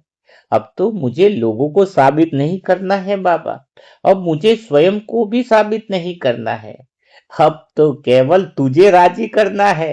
अब मुझे लोगों को साबित नहीं करना है, मुझे स्वयं को साबित नहीं करना है। बस बाबा, मुझे तो तुझे राजी करना है। क्योंकि दुनिया की वाह वाह कुछ क्षण की होती है, लेकिन तेरी एक मुस्कान जो है वो जन्मों का खजाना बन जाती है। और मैं वही खजाने लेकर इस दुनिया से लौटना चाहती हूँ। बहुत बार संसार ने कहा, थोड़ा और पालो फिर खुश हो जाओगे। बहुत बार संसार ने कहा, थोड़ा और पालो फिर खुश हो जाओगे। थोड़ा और बन जाओ फिर शांत हो जाओगे। थोड़ा और धन जमा कर लो फिर सुरक्षित हो जाओगे। लेकिन तूने कहा कि मेरे प्यारे लाडले बच्चे रुक जाओ, तुम्हें कुछ और नहीं चाहिए। तुम्हें केवल स्वयं को पहचानना है कि मैं पूर्ण हूँ, तो सब कुछ पाया हुआ ही है। सारा संसार तेरी चरणों में आ जाएगा। सारी कुदरत खुद तुमसे पूछेगी कि बोल तेरी रजा क्या है। सच में बाबा, जब मैं आत्मा स्वयं को शरीर समझती हूँ तो हर बात चुभने लगती है, हर शब्द भारी लगने लगता है, हर परिस्थिति हिलाने लगती है। लेकिन जब मैं स्वयं को पूर्ण समझता हूँ तो वही दुनिया छोटी लगने लगती है और तू सबसे बड़ा सत्य दिखाई देने लग जाता है। सच में बाबा, कितना मजेदार ज्ञान है। जब से समझ में आता है कि मैं पूर्ण हूं तो योग लगाना नहीं पड़ता है, योग स्वतः ही लग जाता है। मन की दिशा बदल गई है। तेरे प्रेम का नशा भी कितना अद्भुत है बाबा। तेरे प्रेम का नशा भी कितना अद्भुत है बाबा। इसमें होश भी रहता है और आनंद भी रहता है। इसमें जिम्मेदारी भी रहती है और हल्कापन भी रहता है। इसमें त्याग भी है और प्राप्ति भी है। इसमें तपस्या भी है और उत्सव भी है। इसलिए जो एक बार तुझे पा लेता है वह फिर संसार में खो नहीं सकता है। सच में ये बातें वापस दिल को छू जाती हैं। एक बार वापस बोलने का मन करता है बाबा कि तेरे प्रेम का नशा भी कितना अद्भुत है बाबा। तेरे प्रेम का नशा भी कितना अद्भुत है बाबा। इसमें होश भी रहता है और आनंद भी। इसमें होश भी रहता है और आनंद भी। इसमें जिम्मेदारी भी रहती है और हल्कापन भी। इसमें त्याग भी है और प्राप्ति भी। इसमें तपस्या भी है और उत्सव भी। इसलिए जो एक बार तुझे पा लेता है, इसलिए जो एक बार तुझे पा लेता है वो भला संसार में कभी खो ही नहीं सकता है। सच में बाबा, मेरी तो आपसे बस एक ही प्रार्थना है, एक ही बात है, एक ही आरजू है, एक ही पुकार है कि मुझे परिस्थितियों से मत बचाना। मुझे तो इतना शक्तिशाली बना देना कि हर परिस्थिति में तेरा हाथ महसूस कर सकूं। मुझे समस्याओं से मत बचाना। मुझे ऐसे बना देना कि समस्या भी आगे गिड़गिड़ाए, समस्या भी तेरे में भी तेरा संदेश दे सकूं, तेरा इशारा समझ सकूं। हाँ?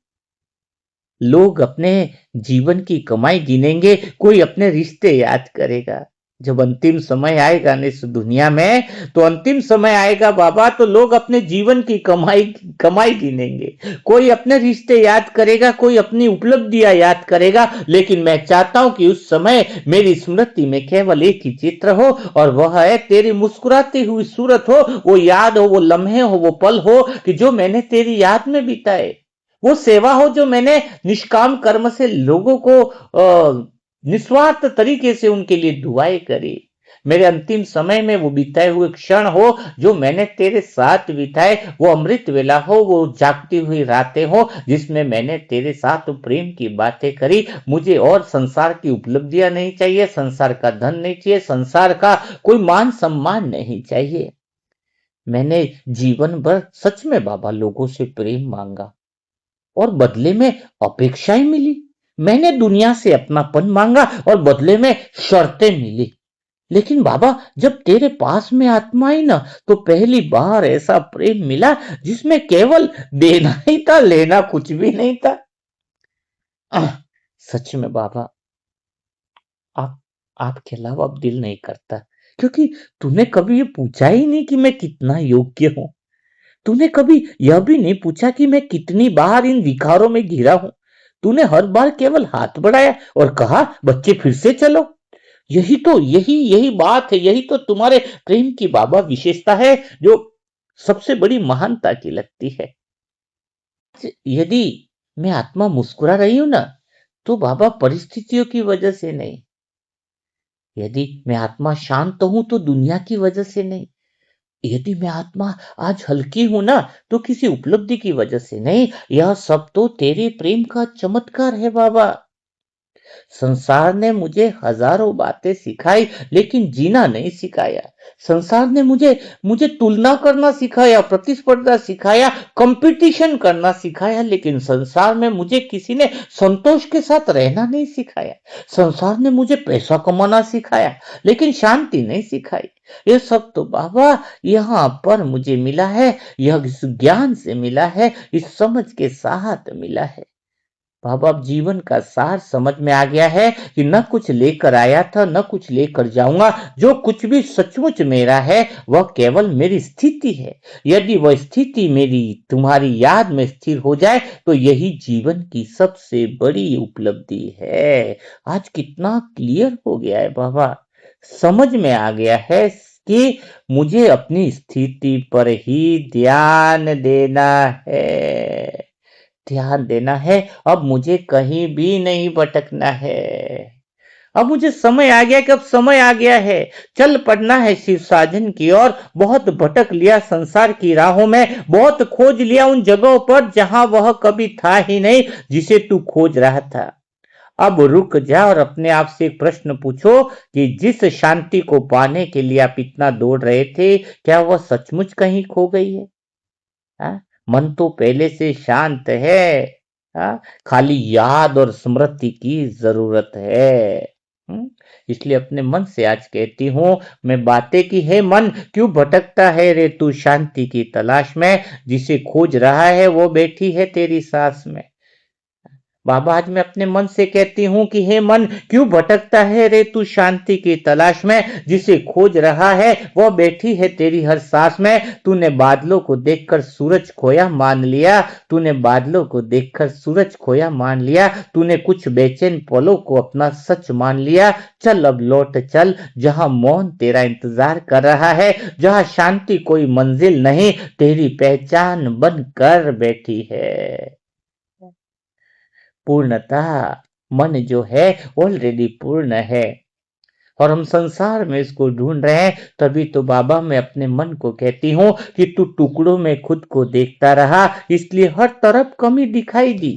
जब भी मन ने अपने आप को अधूरा माना, जब भी मेरे मन ने अपने आप को अधूरा माना तो टुकड़ों में खुद को देखता रहा इसलिए हर तरफ कमी दिखाई दी। मैं तुझे संपूर्ण देखता रहा इसलिए मुझे कोई कमी दिखाई नहीं दी। हे मन अधूरापन तेरी कहानी नहीं। हे मन अधूरापन तेरी कहानी नहीं। अधूरापन तो एक गुजरता हुआ ख्याल है। तू वो गीत है जो पूरा है बस अपने ही सुर भूल बैठा है। कितना प्यारा बाबा आपने मुझे अपने मन से बात करना सिखा दिया। जो मन अधूरेपन की तरफ भाग रहा है उसको समझाना सिखा दिया। मैं अपने मन से फिर से कहता हूं कि तू टुकड़ों में खुद को देखता रहा इसलिए हर तरफ कमी दिखाई दी। मैं तुझे संपूर्ण देखता रहा इसलिए मुझे कोई कमी दिखाई न दी। हे मन अधूरापन तेरी कहानी नहीं। अधूरापन तो एक गुजरता हुआ ख्याल है। तू वह गीत है जो पूरा है बस अपने ही सुर भूल करके बैठा है। हे मन तू संसार से प्रेम मांगता है क्योंकि तूने मान लिया है कि तेरे भीतर प्रेम की कमी है। यही सबसे बड़ी भूल है। प्रेम तुझे बाहर से नहीं मिलेगा। ये प्रेम तो तेरा स्वभाव है। हे मन अब तू भटकना छोड़ दे। दुनिया के दरवाजे पर तू प्रेम मांगता रहा।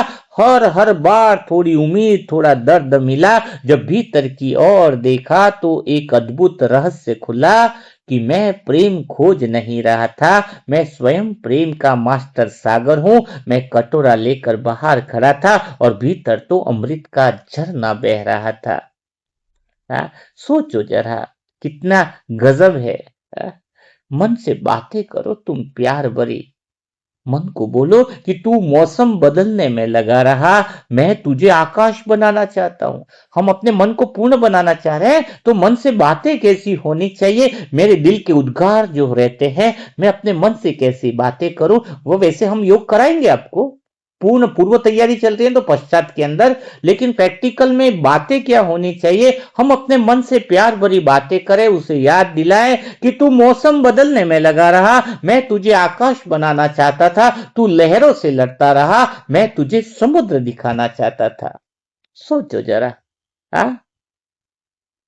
मन को पूछो कि कब तक दुनिया का भार उठाएगा, कब तक हर बात को अपनी जिम्मेदारी बताएगा। जरा बैठ, जरा अपनी थकान उतार।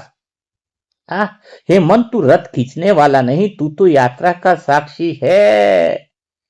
मन को बोलो। मन कहे कि मुझे शांति चाहिए, कहे कि मुझे स्वयं को याद करना है। मन कहे कि मुझे आनंद चाहिए तो उसे बोलो अपनी पहचान जगानी है। ये मन जो है वो संसार के आकर्षण में अपनी चमक खो रहा है? क्यों? क्योंकि वो संसार की चमक को सब कुछ समझ लेता है, हर चमक को सोना समझा, हर बुलावे को मंजिल समझा, चलता रहा, दौड़ता रहा, पर प्यास वही की वही रही। यह मन की कहानी क्या है कि हर चमक को सोना समझा, हर बुलावे को मंजिल समझा, चलता रहा, दौड़ता रहा, पर प्यास वही की वही रही। फिर एक दिन दिल ने धीरे से कहा, जिसे ढूंढ रहा है वह रास्तों के अंत में नहीं, वह तो तेरे हृदय के केंद्र में बैठा है। वो तो हृदय के केंद्र में बैठा है। भगवान भी पास है तो आत्मा भी मन के पास ही है। और भगवान इसीलिए तो कहता है कि मैं तेरे पास सौदा करने नहीं आया हूं। श्री साजन क्या कहता है प्यार से कि मैं तेरे पास सौदा करने नहीं आया हूं, मैं तो अपना दिल देने आया हूं। हाँ? और हम भी क्या कहते हैं, मुझे स्वर्ग नहीं चाहिए, मुझे भगवान तेरा साथ चाहिए। जब से तुझसे प्रेम हुआ है तब से मांगना भूल गया हूं, अब तो बस तेरी याद में बैठना सबसे सुंदर अनुभव लगता है। अब तो मन क्या कहता है, जो होना होगा वो हो करके रहेगा। अब विरोध छोड़ दिया। नदी से लड़ोगे तो थक जाओगे, नदी के साथ बहोगे तो सागर को पा जाओगे। हर बात को बदलना जरूरी नहीं है, कुछ बातों को समझना जरूरी है। हाँ, ये मन को सिखाना जरूरी है कि नदी से लड़ोगे तो थक जाओगे, नदी के साथ बहोगे तो सागर पा जाओगे। हर बात को बदलना जरूरी नहीं है, कुछ बातों को समझना जरूरी है। हे मन, विरोध छोड़ दे और प्रेम में बहना सीख ले। हे मन, तेरी सबसे बड़ी समस्या अशांति नहीं है, तेरी बड़ी समस्या यह है कि यह मान लेना कि तू अशांत है। जिस दिन तू इस मान्यता को छोड़ देगा उस दिन अनुभव होगा कि न शांति कहीं से लानी है, न आनंद कहीं से पाना है, न प्रेम कहीं से मांगना है। एक दिन खोजते खोजते रुक जाएगा। मन को प्यार से समझाओ कि तू इस मान्यता को छोड़ दे कि तू अशांत है। एक दिन खोजते खोजते रुक जाएगा, एक दिन रोते रोते थम जाएगा और उसी मौन में सुनाई देगा तेरे दिल का सबसे पुराना गीत कि हे मन, तू कभी टूटा नहीं था, तू कभी खोया नहीं था, तू कभी अशांत था ही नहीं। तू तो सदा से प्रेम था, सदा से शांति था, सदा से पूर्ण था। अब देर मत कर, चल पड़ शिव साजन की ओर, जहां तुझे कुछ नया नहीं मिलेगा बल्कि वह सब कुछ मिल जाएगा जो सदा से तेरा था। हा? मन को समझाना सीख लो तो जीवन बदल जाएगा। यह बातें रिवाइज करो, यही योग है? क्योंकि ये मन जो है उसको बोलो कि हर राह पर मंजिल तलाशता है ये मन, क्यों तू हर चेहरे में अपना सहारा खोजता है। जिसे पाने के बाद खोज समाप्त हो जाए वो तो तेरे भीतर बैठा मुस्कुरा रहा है। वो समझ, मन हमेशा क्या कर रहा है, क्यों अब भटकाने की जरूरत है। हम मन को समझाओ कि हे मन, क्यों हर राह पर मंजिल तलाशता है, क्यों हर चेहरे पर अपना सहारा खोजता है। जिसे पाने के बाद खोज समाप्त हो जाए वो तो तेरे भीतर ही सत्य बैठा मुस्कुरा रहा है। दुनिया को छोड़ना नहीं है तुझे, दुनिया को छोड़ना नहीं है तुझे, बस दुनिया में खुद को खोना छोड़ना है। चल अब शिव साजन की ओर, जहां खोज नहीं केवल मिलन है। हे मन, इंद्रिय विषय की ओर इसलिए मत भाग क्योंकि तूने मान लिया है कि वहां कुछ ऐसा है जो तेरे पास नहीं है। यह मान्यता तुझे बार बार भटकाती है। हे मन, तू बाजारों में नहीं भटका, तू अपने ही सपनों में भटका है। हे मन, तू बाजारों में नहीं भटका, तू अपने ही सपनों में भटका है। तू वस्तुओं से नहीं बंधा है, तू अपनी उम्मीदों से बंधा है। जिस दिन यह समझ जाएगा उसी दिन जंजीरें टूटने लगेंगी। जिस दिन शिव साजन की याद में बैठेगा उस दिन भटकना छूट जाएगा। इस दिन तो भगवान के प्रेम में मजा आ जाएगा। और सच में मन कभी टूटा ही नहीं था। ये बस भूल थी कि हेमंत तू टूटा नहीं था, तू बिखरा नहीं था, तू अधूरा भी नहीं था। बस एक भूल हुई कि तूने स्वयं को भूलकर संसार की कहानी को सच मान लिया। चल अब लौट चल। शिव साजन की याद तुझे फिर से तेरी संपूर्णता का परिचय दे रही है। तुझे भगवान पुकार रहा है। भगवान तुझे कह रहा है कि चल चल पढ़ तू मेरी तरफ। मैं बाहें पसार कर तुझे याद कर रहा हूँ। बाहें पसार के तेरे मिलन के लिए तरस रहा हूँ। तू अब संसार की नाव को छोड़कर, संसार की इच्छाओं की रस्सी को त्याग कर मेरी राह पर चल। हे मन, तूने रेत पर महल बनाए और फिर लहरों से शिकायत करी। हे मन, तूने रेत पर महल बनाए और फिर लहरों से शिकायत की। तूने बदलती चीजों से स्थायी सुख मांगा और फिर निराश हो गया। अब चल, अब उस प्रेम में बैठ जा जो कभी नहीं बदलता है। हे मन, अब चल उस प्रेम में बैठ जा जो कभी नहीं बदलता है। अब शिव साजन की आंगन की प्रेम में, वो प्रेम के आंगन की ओर चलते हैं। हे मन, मोह वस्तु में नहीं होता है। मोह उस कल्पना में भी होता है जो तूने उस वस्तु के बारे में सोच लिया है। वस्तु तो जैसी है वैसी ही है, पर तू उसके ऊपर अपने सपनों का महल खड़ा कर देता है। वही तो हुआ रेत पर महल खड़े करने की बात, फिर उसी महल के टूटने पर रोता है। हे मन, इस बात को आज समझ ले कि तुझे लोगों ने नहीं बांधा है, तेरी उम्मीदों ने बांधा है। तुझे वस्तुओं ने नहीं रोका है, तेरी कल्पनाओं ने रोका है। आज इन जाल को पहचान ले और शिव साजन की रोशनी में देख। केद बाहर नहीं है, केद भीतर की है। हे मन, जहां मोह है वहां स्पष्टता नहीं हो सकती।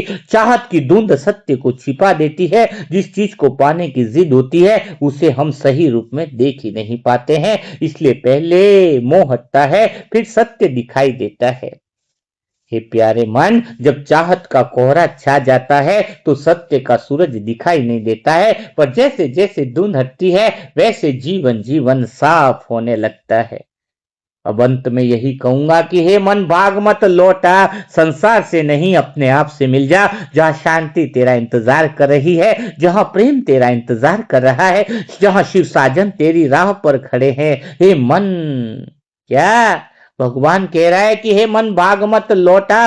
संसार से नहीं, तू अपने आप से मिल जा। जहां शांति तेरा इंतजार कर रही है, जहां प्रेम तेरा इंतजार कर रहा है, जहां शिव साजन जो है वो तेरे प्रेम में खड़े हैं। इसलिए भगवान का चिंतन कर ले, क्योंकि मन जिस बात का चिंतन करेगा जीवन उसी दिशा में बहने लगेगा। यदि दिन भर संसार को सोचोगे तो संसार बड़े लगेगा। यदि बार बार भगवान को याद करोगे तो उनका प्रेम बड़ा लगेगा। हे मन, जिसे तू बार बार याद करेगा वैसा ही बन जाएगा। हे मन, तू जिसे बार बार याद करेगा वैसा ही बन जाएगा। यदि संसार का सोचेगा तो संसार में उलझ जाएगा। यदि भगवान का सोचेगा तो प्रेम में ढल जाएगा। इसलिए अब अपने विचारों की दिशा बदल दो। अब अपने जीवन की धारा को बदलते दे दो। अब एक ही तरफ बढ़ना है, भगवान की तरफ। विकल्प मत रखो, थोड़ा भगवान की तरफ, थोड़ा उसकी तरफ। ऐसा नहीं होना चाहिए। आज कमिटमेंट करो अपने आप से कि आज अपने विकल्पों की चाबी शिव साजन की चरणों में रख दो। अब बार बार पीछे पीछे मत देखो। अब बार बार संसार से मत पूछो कि मुझे क्या मिलेगा। अब केवल इतना जान लो कि जिसे तू खोज रहा था वो मिल चुका है। जिसे तू पाना चाहता था वो तेरे भीतर जाग रहा है। जिसे तू अपना घर समझता था वो अस्थायी था। तेरा असली घर तो शिव साजन की याद है। चल रे मन, अब देर मत कर। बहुत भटक लिया, बहुत रो लिया, बहुत खोज लिया। अब चल पड़ शिव साजन की ओर, जहां न कोई भय है, जहां न कोई कमी है, जहां न कोई अधूरापन है। वहां केवल प्रेम है, केवल शांति है, और केवल क्या है वहां पर? आनंद ही आनंद है। अब क्यों भटकता है तुम्हारा मन? समझ में नहीं आता है मुझे भी। क्यों दर दर की चौखटों पर अपना भाग्य खोज रहे हो? क्यों हर चमकते हुए चेहरे में अपना सुकून ढूंढता है? जिसे पाने के लिए तू दुनिया भर में भटका, वह तेरे ही दिल के मंदिर में चुपचाप बैठा है। सत्य के केंद्र तक तू पहुंच जा। संसार ने तुझे सपने दिए, शिव साजन ने तुझे सत्य दिया है। संसार ने तुझे दौड़ना सिखाया है, शिव साजन ने तुझे ठहरना सिखाया है। हे मन, अब लौट चल। बहुत रास्ते देख लिए, बहुत दरवाजे खटक लिए। अब तो एक ही दरवाजा है, एक ही प्यास है, जहां पर भगवान मिलने वाला है। तू बाहर अपनी पहचान में क्या खोजता है? मन क्यों तालियों की आवाज में अपनी पहचान खोजता है? क्यों लोगों की स्वीकृति को अपनी खुशी का आधार बनाता है? आज लोग तुझे सहराएंगे, कल तुझे भूल जाएंगे। आज लोग पास आएंगे, कल दूर चले जाएंगे। यदि अपनी कीमत लोगों की आंखों में रखेगा तो हर दिन डर में जिएगा। हे मन, अब तो समझ जा, इतना समझाने के बाद भी नहीं समझेगा। हे मन, एक बार उस प्रेम में उतर जा जहां तुझे कुछ साबित नहीं करना पड़ेगा, जहां तेरी हार भी स्वीकार है, जहां तेरी कमजोरी भी स्वीकार है। न ताज चाहिए, न पहचान चाहिए, तुझे तो केवल वह प्रेम चाहिए जो कभी बदलता नहीं। वह तो सिर्फ भगवान से ही मिलेगा। वह तो सिर्फ किससे मिलेगा? सिर्फ और सिर्फ भगवान से ही मिलेगा। तो उस भगवान के प्रेम में डूब जाना है। कल की धूल में आज का सूरज मत खो, आने वाले तूफानों के डर में आज की हवा मत खो। जो होना है वो अपने समय पर होगा। जो आज जो पल मिला है उसे प्रेम से भर लो। मन को भविष्य की राहों में मत उलझाओ। आज शिव साजन का हाथ पकड़ लो, सब कुछ स्वतः ही सुंदर बन जाएगा। तो ये बातें होती है मन को समझाने की, और बड़ा मजा आता है, हर कुछ नया मिलता है। अगर आप बोलो तो घंटों घंटों हम बातें कर सकते हैं ऐसी। हाँ, मैं आत्मा भी जब खो जाती हूँ तो सब कुछ भूल जाती हूँ, उसके प्रेम के अलावा कुछ और दिखाई नहीं देता है। क्योंकि अब संसार में कुछ बाकी नहीं रहा, संसार में कुछ देखने लायक चीज नहीं बची जिसको मैं देख पाऊं। रस खत्म हो जाए, संसार में रस खत्म हो जाए, फिर संसार में तुम कितना भी घूमो, कमल के फूल के समान हो जाओगे, कोई भी फर्क नहीं पड़ेगा। ठीक बात है। तो आज का मूल्य मंथन कैसा लगा आपको? आज की तैयारियां कैसे लगी? थोड़ी योग की तैयारी में थोड़ी आगे बढ़ेगी आपको? शायद ज्यादा लंबा हो गया आज है, पता नहीं रहता प्रेम में, यही तो बात है, प्रेम में समय पता नहीं चलता है। तो चलो, कोई दिक्कत नहीं है, आप आराम से बार बार सुनिए, पिछले अध्याय, पिछले कोर्स जो है उनको भी समझिए। मतलब पिछले जो 6 लेसन हुए ना योग की तैयारियों के, तो आप जिन्होंने भी नहीं सुना है वो पिछले पार्ट जरूर सुनिए, और जिन्होंने सुन लिया उसको वो बार बार रिवाइज करें। क्योंकि जब हर हम दोबारा सुनते हैं तो कई सारी नई बातें क्लिक होती है, हमारा मन तैयार होता है योग की इस अवस्था में। तो योग की पूर्व तैयारी का 7वां लेसन कैसा था वो जरूर आप कमेंट बॉक्स में लिखिए। कल फिर हम मुलाकात करेंगे ऐसे दिल छू जाने वाले नए मुरली मंथन के साथ, नई मुरली के द्वारा योग की तैयारी कैसे करें। कि आज आपका वास्तव में मन भगवान की तरफ गया है? तो जरूर अपना अनुभव लिखें। तब तक के लिए सभी भाई बहनों को ओम शांति, ओम शांति, ओम शांति।